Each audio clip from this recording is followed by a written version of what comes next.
আমরা রেডি। নমস্কার, আমরা এই মুহূর্তে পড়ে গেছি পূর্ব বর্ধমান জেলা মন্তেশ্বর থানা, মন্তেশ্বর ডাক্তার গৌরমোহন রায় কলেজে। ইতিমধ্যে আমরা পেয়ে গেছি ভোটকর্মীদেরকে। ভোটকর্মীরা ইতিমধ্যেই বেরোবার পথে প্রত্যেকটা বুথে বুথে ভোটকর্মীরা যাবে, যেহেতু আগামীকাল সোমবার 13ই মে এই লোকসভা নির্বাচন অনুষ্ঠিত হতে চলেছে। দিদি, আপনার কোথায় পড়েছে?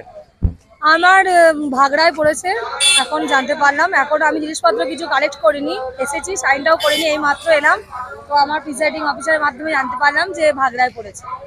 ইতিমধ্যেই পেয়ে গেছি প্রিসাইডিং অফিসার আমাদের সামনে রয়েছেন। উনি বুথের সমস্ত মালপত্র নিয়ে ইতিমধ্যেই রওনা দেবেন বুথের দিকে, যেহেতু আগামীকাল 13ই মে বর্ধমান দুর্গাপুর লোকসভা কেন্দ্রে। দিদি, আপনার কত নম্বর বুথ? আমার হচ্ছে যে room number 4, Bhagra high school. আমাদের পোলিং স্টেশন হচ্ছে 110। আপনি কি বুথের মালপত্র পেয়েছেন? না, এখন আমার পোলিং যারা আছে তারা এখনো সব এসে উপস্থিত হয়নি, এলেই আমরা বর্ধমান দুর্গাপুর লোকসভা কেন্দ্রে আগামীকাল অর্থাৎ 13ই মে যে নির্বাচন অনুষ্ঠিত হতে চলেছে, সেই নির্বাচনের প্রস্তুতি পর্ব এবং হচ্ছে মন্তেশ্বর ডাক্তার গৌরমোহন রায় কলেজ থেকে সমস্ত ভোটের সবকিছু সরঞ্জাম এবং সবকিছু ভোটিং মেশিন থেকে শুরু করে প্রিসাইডিং অফিসার থেকে শুরু করে প্রত্যেকটা বুথের কর্মী থেকে শুরু করে ইতিমধ্যেই সকলেই হাজির হয়ে গেছেন। দাদা, আপনার নাম? মলয় কুমার দাস। আপনি কোথায় সেটা বলেছেন? 105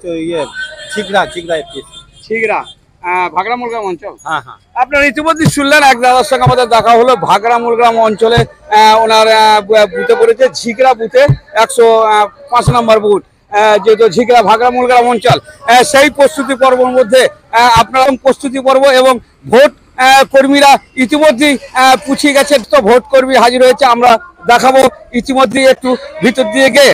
যেসব ভোট কর্মীরা আপাতত যেসব ভোট কর্মীরা রয়েছেন এবং এখানে পুছিয়ে গেছেন, তারা নিজের দায়িত্ব অনুযায়ী নিজের মাল এবং সরঞ্জাম নিয়ে নেওয়ার জন্য যে প্রস্তুতি পর্ব নির্বাচন কমিশনের যে নিয়ম এবং নীতি এবং নিষ্ঠার মধ্যে দিয়ে পড়ে, সেই সবকিছু ব্যবস্থাপনার মধ্যে দিয়ে, কঠোর ব্যবস্থাপনার মধ্যে দিয়ে আগামীকাল নির্বাচন শুরু হতে চলেছে। আর এই পূর্ব বর্ধমান লোকসভা কেন্দ্রে আপনারা দেখতে পাচ্ছেন মন্তেশ্বর ডাক্তার গৌরমোহন কলেজ থেকে সমস্ত সবকিছু বুথকর্মী এবং ভোটিং মেশিন থেকে শুরু করে এইখান থেকেই প্রত্যেকটা বুথে বুথে পৌঁছাবে বলে আমরা ইতিমধ্যেই জানতে পারছি। দাদা, আপনার নাম? আমার নাম বংশীবদন ঘোষ। আপনার কত নম্বর বুথে পড়েছেন? 42 পোলিং স্টেশন, ধেনুয়া। আচ্ছা, তারপরে আপনি কি ভোটের সমস্ত সবকিছু ভোটিং মেশিন থেকে শুরু করে মালপত্র পেয়েছেন? না, এখনো তুলিনি, কারণ আমার সমস্ত পোলিং পার্সোনাল এখনো এসে পৌঁছায়নি, সেই জন্য এখনো আমরা মালপত্র তুলি।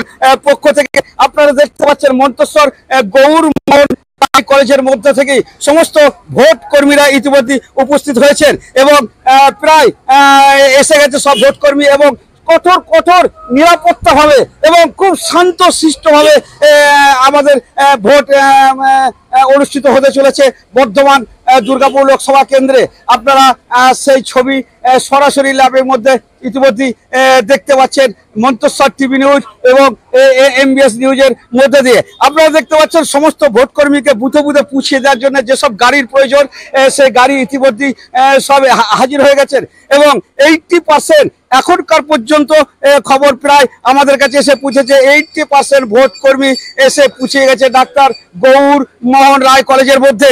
আমরা সেই ছবি সরাসরি আপনাদের দেখাচ্ছি মন্তেশ্বর টিভি নিউজ থেকে শুরু করে এবং MBS নিউজের পর্দার মাধ্যমে আপনারা সেই ছবি দেখতে পাচ্ছেন সরাসরি। আপনারা দেখছেন ইতিমধ্যেই যে সমস্ত ভোট কর্মীরা বুথে বুথে যাবেন, সেই সমস্ত ভোট কর্মীরা প্রিসাইডিং অফিসার ও অন্যান্য স্টাফরা সহ সেই সব জিনিসপত্র বুঝে নেওয়ার জন্য অতি আগ্রহের মধ্যে রয়েছেন ডাক্তার গৌরমোহন রায় কলেজের মধ্যে। মন্তেশ্বর টিভি নিউজ ও MBS নিউজের পক্ষ থেকে সকলকে ধন্যবাদ।